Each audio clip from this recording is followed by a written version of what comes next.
some recording. You want to put it through a link? Yep. Just like that? No, you gotta get it on there sideways. Hey.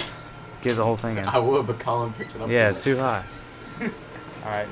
Look, there's play. It's too high. We got everything disconnected. Minus Bring it down a little bit. the transmission mount. A little bit. But we're gonna try to lift it up. Drop the back of the transmission down.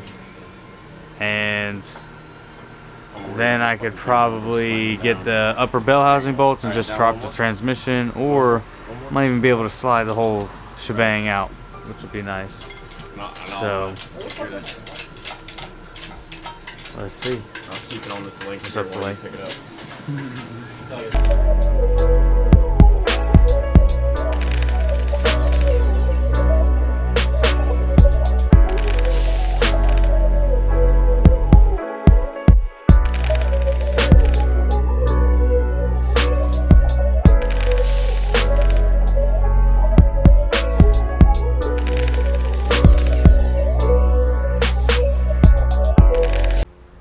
Alright guys, so working on the motor last night, getting everything disconnected. I had the GoPro up there so I could do a time lapse, but memory card got full, so I only got part of it.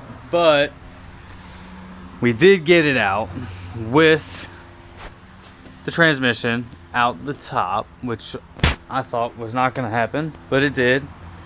So we're making pretty good progress. Pretty good. It's clean. It's starting to leak a little bit of oil around the back.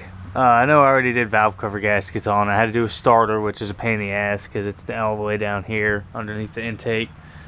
But I'll hold on to it, put it in my storage unit. Maybe do something with it later on, sell it, I don't know, not yet. But I need to go pick up the motor mounts from the post office today, since the ones that came on the motor were trashed. I got some nice reinforced Megan Racing ones. They're still rubber, they're just made out of stiffer rubber than the factory stuff. And hopefully I'll go get those mounts. I'm gonna go get my hair cut. Obviously it looks like I need to get it done. We're gonna end up separating the transmission from the 2JZ and doing a dry fit in there just to make sure that it's gonna sit where we want it. Oh shit, look at that. And that'll clear everything, and once that happens, we'll put the transmission back on it and try to get it in there in one swoop again. Because if you couldn't tell, this thing is only about 1.5 feet off the ground, maybe 2 foot on jack stands. Yes, it is on gravel and half on concrete, but hey, I'm doing it in my carport. It's Pounce Bucket Garage.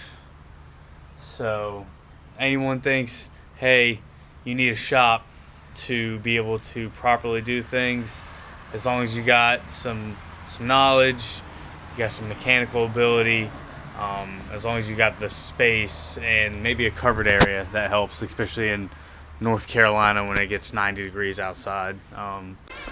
All right, so we got the Lexus backed out, we got the motor loaded up, about to go take it out to the storage unit so that we'll have enough room to put this bitch in.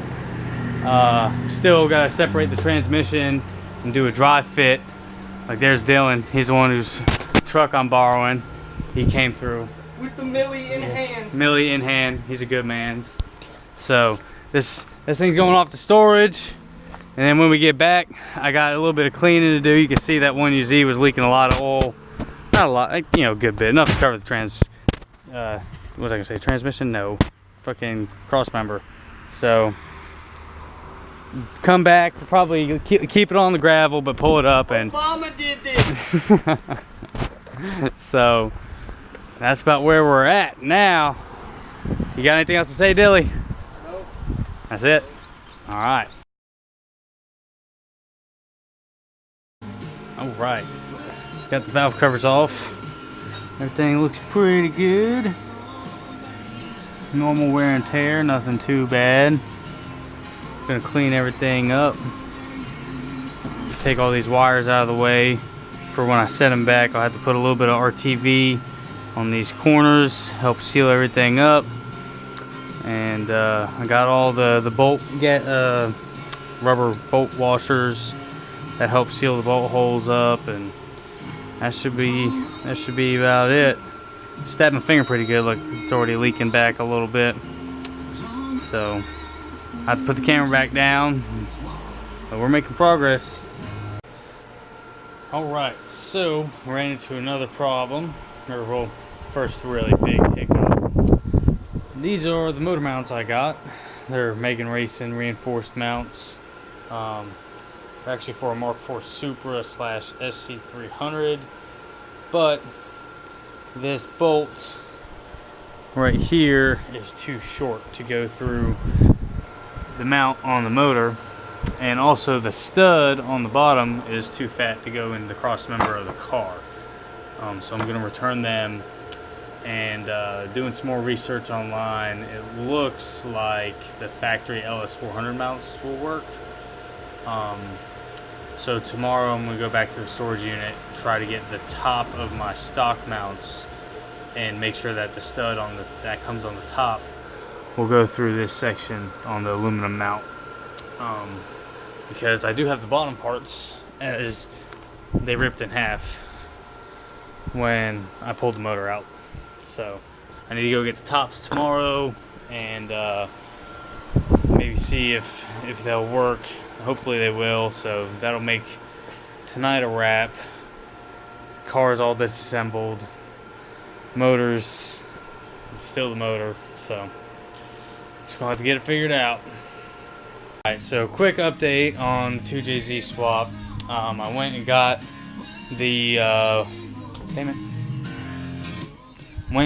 the motor mounts off my 1UZ just to see if the top studs would be long enough, and they're still not long enough. Apparently these Aristo mounts have a really tall, it's a really thick piece of aluminum right there. The one guy who did it on a first generation LS, he actually ended up getting the Supra VVTi motor brackets, and they actually have a thinner section of aluminum for that bolt to go through, so that's why it doesn't have as long as a stud. Now I cannot find a set of Supra engine brackets. They're very hard to find, and I don't have a set of brackets off a motor I'm pulling out. So I ordered a set of urethane solid motor mounts that receive just a bolt all the way through it. And worst case scenario, I'll just have to put a longer bolt to go through the subframe, through the mount, and then through this thicker part of motor mount. So a little bit of a hiccup, but it's going to save me just a little bit of money in the long run, because those Megan Racing mounts I picked up were $160. These new polyurethane ones are $90. So I got to return those other ones tomorrow. I got to ship them back, and hopefully these new ones will work. So well, I guess we're just going to find out. So I just got home from work, and I'm rather excited because I came home to this. Boom, boom. But not only that, hold on. Boom, boom, boom. So I'm gonna predict, this is from CX Racing, that this is my front mount intercooler. That being from Jegs, that's probably all my electrical harness stuff. And this is LED Sport Performance. Now, I probably should know, but I do have no idea who LED Sport Performance is. Didn't order anything from LED Sport Performance, so hopefully it's something I need. Well, it's probably something I need because I fucking bought it. So, Gretty muffler tip, and then these are my glow shift. Well, not these. These are my glow shift gauges. I got a oil pressure, coolant temperature, boost, and then wideband. You know, 3 basic but rather important things, especially on a turbo car. The wideband is necessary, so that you can tell your air-fuel ratios, because I'm not trying to blow this thing up after just spending a good amount of money on it. Oil pressure is always nice because my car only came with an oil pressure light from the factory, so knowing the specific PSI is a very good thing. Same thing, my coolant temperature gauge, if you would call it, is just a needle with a bunch of lines, and if it's at the top line, it's bad. If it's at the bottom line, it's probably also bad because it's running way too cold. So I'd rather have a physical numerical gauge I can go off of, and then boost, of course, so I don't overboost and blow shit up. So I'm probably about to take another video here in a couple minutes after I get all this stuff inside. I have no idea where I'm gonna open all this stuff in my house because I don't live in a big house, so I'll see if I can't make something work out.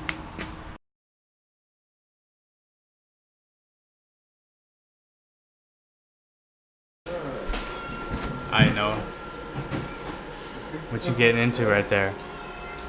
Look at this man.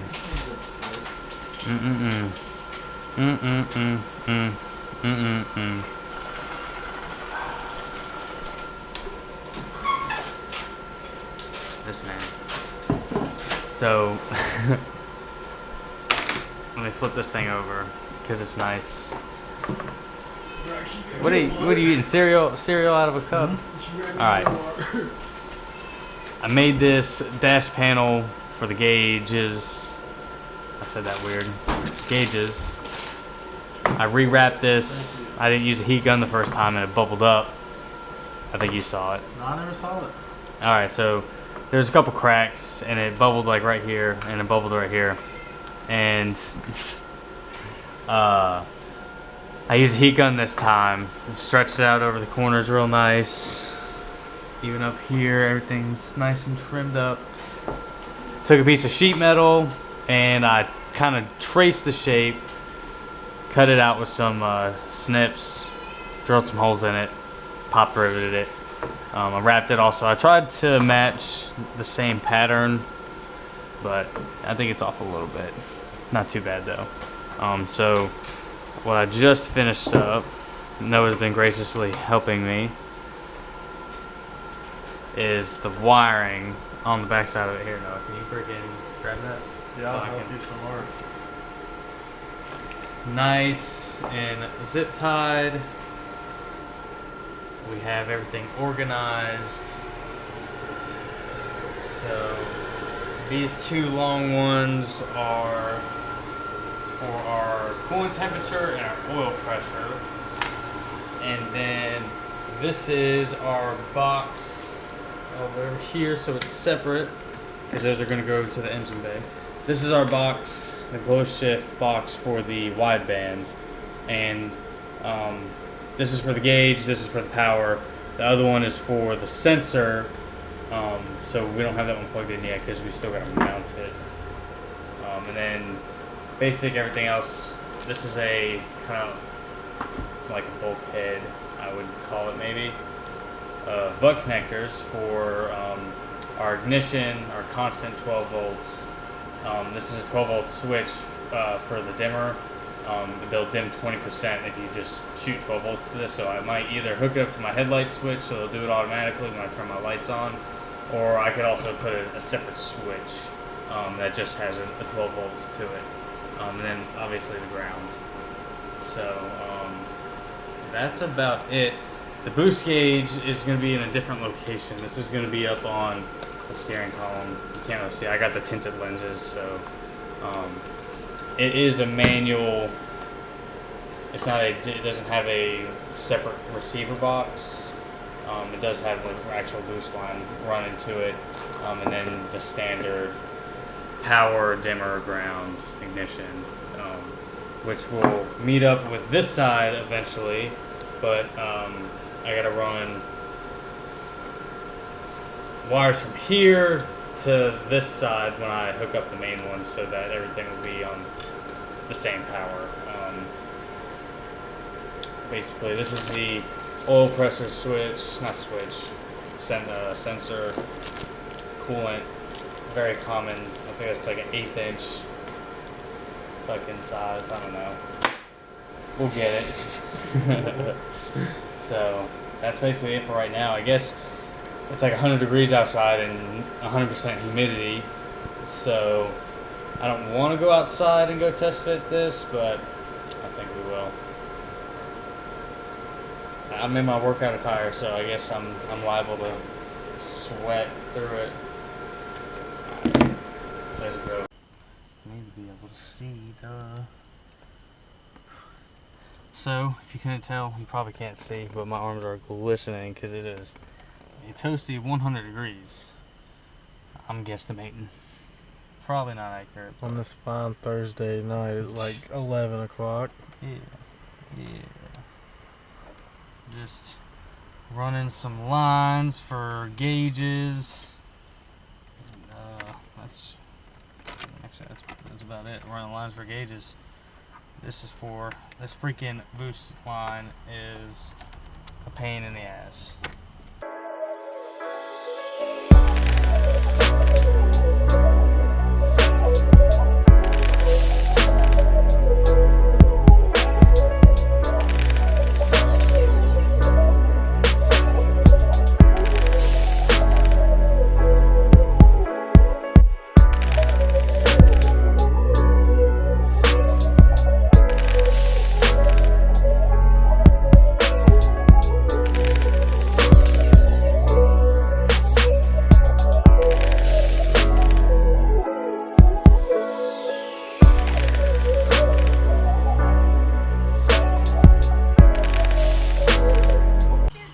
Alright, so major update. I haven't taken a video in a couple days. Been really busy because motor's in. Somewhat. I would say probably about 75% in. Passenger side mounts in. Transmission cross members bolted up, but this here driver side mount is probably about 1 3/8 inches too far forward, so it's enough to hold it in there, but I got another set of mounts on the way that I'm thinking is gonna work. Hopefully I don't have to get a custom one made or rig something up. Who knows what it is. But Ree and Colin just pulled up. Where were you guys at? Horse parties. Horse parties? Yeah, where your horsepower parties. Sounds pretty fun. It was a, Whoa, hey, I better be able to get some of those cookies. yeah, it was a barn party for the boarders, Nice, you know, since we spent so much money there. nice. Just Did doing you get it in? No, gotta get the motor mount on the driver's side figured out. So How far that piece of metal didn't work? no, it was if I put like a stud on it and shit, but I'd have to weld Wait, it on. is this it? This is it, Wait, why? So it's in, basically. but it doesn't work. Not yet, Why not? because we gotta hook everything up. What do you gotta hook up? Everything. Bro, that thing still looks crooked in there. It's leaning down on the side a little bit because it's not fully bolted in yet on that one. We have 2 out of 3 mounting points. The third mounting point we got to work on a little bit, but it still needs intake, still needs exhaust. We need to get the fuel lines hooked up to it, power steering, air conditioning, and then whatever wiring. This is all the stuff for the computer, which will go about right there. This is all the stuff for my gauges. This is like oil pressure, coolant temp. This is the power going to all the gauges. So, gotta put the radiator in with radiator hoses. Accessory belt. Fill up with oil and everything. And theoretically, hey, don't come on, look, that's What is this? it's they write the mileage Oh, on what them is this? usually. What? That scratch. Oh, the hell if I know. That's how it came. But theoretically, Yeah. this came out of a running and driving vehicle. Mhm. It's got a stock factory computer that will plug right in. So theoretically, with oil, fuel, exhaust, the intake hooked up, all I have to do is hook the battery to it and turn the key and it should fire. Alright. Because it's all factory stuff. So why don't you do that then? Well, because it takes time. I gotta get that motor mount fixed first. That's the only thing, is that one motor mount's holding me up right now to be able to hook everything up. Now I got the intercooler. It's about an inch too far forward. How you gonna fix it? I have another set of mounts on the way. The brackets that bolt to the engine.